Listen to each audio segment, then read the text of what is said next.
సురేష్ బాబుని వెంకటేష్ బాబుని వాళ్ళిద్దరిని హాస్టల్లో చేర్చేసి వెళ్ళిపోదాం పాపం తీసుకొని అనుకోని.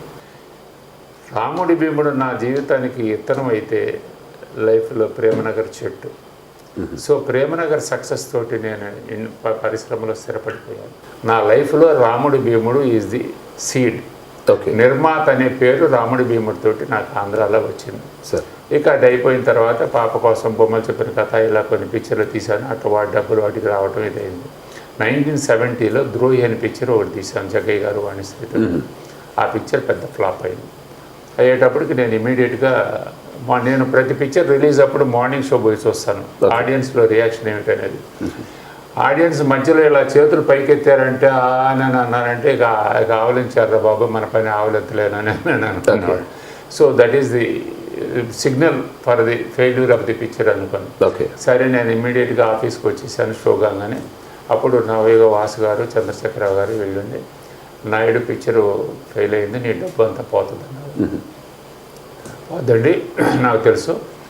నేను జనవరిలో ఇమీడియట్గా ప్రేమనగర్ మొదలెట్టాలండి అన్న. ఇదేమిటయ్యా డబ్బులు వెళ్ళినా 6 లక్షలు దాదాపు పోతుందని అంటే మళ్ళీ సినిమా అంటా ఉన్నాయి. ఎప్పుడు ఫెయిల్ అయినప్పుడే మొదలెట్టాలండి. So I want start immediately. నేను ప్రేమనగర్ తీయాలండి. నాకు 15 లక్షలు అవుతుంది, 10 లక్షలు మీరు ఇవ్వండి, నేను 5 లక్షలు పెట్టుకుంటానని అంటే సరే వాళ్ళు నువ్వు ఆ పక్క రూమ్లో కూర్చో, మేము మాట్లాడుకొని చెబుతామని పక్క రూమ్లో కూర్చోబెట్టుకొని మళ్ళీ వెంటనే 2 మినిట్స్లో పిలిచి వాసు గారు ఉండి ఓకే నాయుడు అట్లాగే నేను 9 లక్షలు ఇస్తాను, నువ్వు తక్కిన డబ్బు పెట్టుకో 6 లక్షలు అని అన్నాడు. అవసరమైతే అప్పుడు నేను చూస్తాను అని అన్నాడు. మీ మాట చాలు వాసు గారు అని అనగానే అప్పుడు ఆయన చాలా సంతోషపడి ఓకే 10 లాక్స్ నేను ఇస్తాను, 5 లాక్స్ ఇవ్వండి. సో జనవరి 20న కొబ్బరికాయలు పూజ మొదలెట్టాం. 1971 జనవరిలో. అప్పుడు ఒకటే కొబ్బరికాయ కొడుతుంటే అంటే ఒకే డైలాగ్ వాడేవాడిని, మద్రాసా కేళంబాకవా, మద్రాసా కేళంబాకవా. కేళంబాకంలో పొలం ఉన్నానని చెప్పాను కదా మీకు. ఇది ఫెయిల్యూర్ అయిపోతే కేళంబాకం పోయి వ్యవసాయం చేసుకున్నాం. సురేష్ బాబుని వెంకటేష్ బాబుని డాన్ పాస్ స్కూల్లో అప్పుడు దే ఆర్ స్టడీయింగ్ దే, అక్కడ వాళ్ళిద్దరిని హాస్టల్లో చేర్చేసి వెళ్ళిపోదాం పాపం తీసుకొని అనుకోండి. సో ఇదైతే అప్పుడు ఇదే నాగేశ్వరరావు గారు జనరల్గా టెంకాయ కొట్టడు, ఆయన కూడా నాగేశ్వరరావు గారు కేళంబాకం మద్రాసా మీరు కూడా కొట్టండి ఒక టెంకాయ అని చెప్పి వారి చేత కూడా కొబ్బరికాయ కొట్టిస్తే ఆయన నాగేశ్వరరావు గారు కూడా కొట్టడం జరిగింది. సరే ఆ పిక్చర్ ఇదే డైలాగులతో మొత్తానికి వాణిశ్రీ, నాగేశ్వరరావు గారు అందరూ కూడా ఎవరికెవరు బాగా ఒక స్పిరిట్ తోటి పిక్చర్ తీయటం జరిగింది. జరిగిన తర్వాత అప్పుడు నేను ఫస్ట్ టైము అప్పుడు నాగిరెడ్డి గారి పిల్లలు కూడా మాతో పార్ట్నర్గా ఉండేవారు. సో మేమందరం కలిసి ఫస్ట్ కాపీ వచ్చిన తర్వాత తిరుపతి వెళ్దామని చెప్పి నేను ఫస్ట్ టైం నా వైఫ్ మనమని ఆడటం. ఎప్పుడు వచ్చేది కాదు అంతకుముందు, నేనే పోయేవాడిని. నేను రానంటే లేదురా ఇదే మనం కేళంబాకం పోవాల్సి వస్తుందో లేకపోతే మద్రాసులో వస్తుందో అని చెప్పి అప్పుడు నాగిరెడ్డి గారి పిల్లలు మేమంతా కలిసి తిరుపతి పోవటం, దేవుని దర్శించుకొని రిలీజ్కి వస్తే రిలీజ్కి రమ్మనమన్నా. నేను రానండి లేదు రా చెబుతూనే మద్రాసా కేళంబాకమా అంటే సరే తను నా వైఫ్ నేను అందరం కలిసి వెళ్ళాం.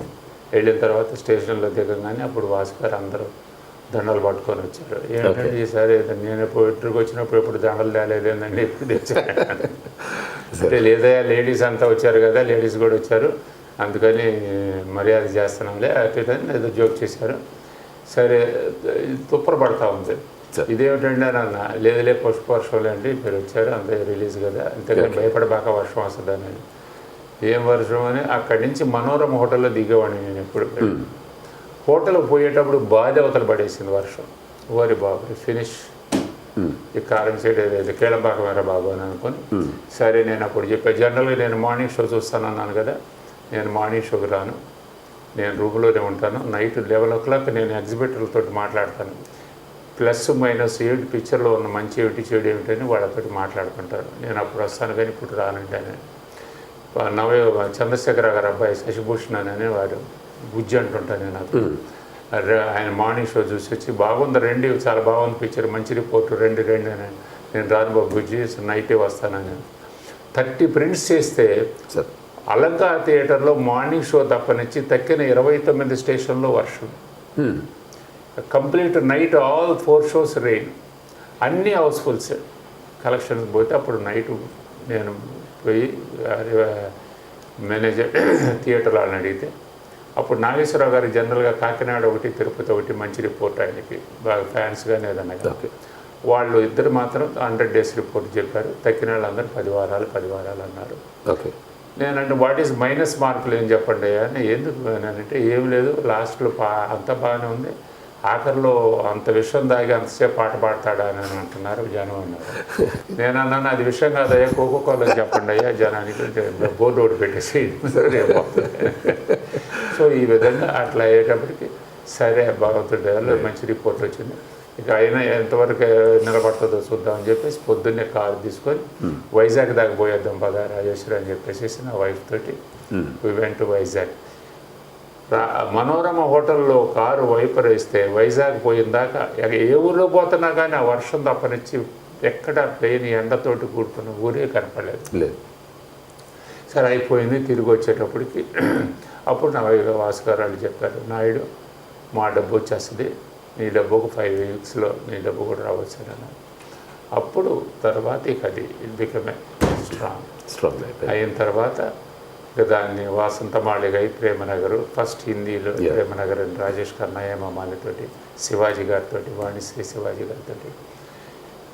రాముడి భీముడు నా జీవితానికి ఇత్తనం అయితే లైఫ్లో ప్రేమనగర్ చెట్టు. సో ప్రేమనగర్ సక్సెస్ తోటి నేను పరిశ్రమలో స్థిరపడిపోయాను. ఇక తర్వాత చిన్న చిన్న ఒడిదుడుకులు వచ్చినా కానీ నేను తట్టుకోగల శక్తి భగవంతుడు నాకు ఇచ్చాడు.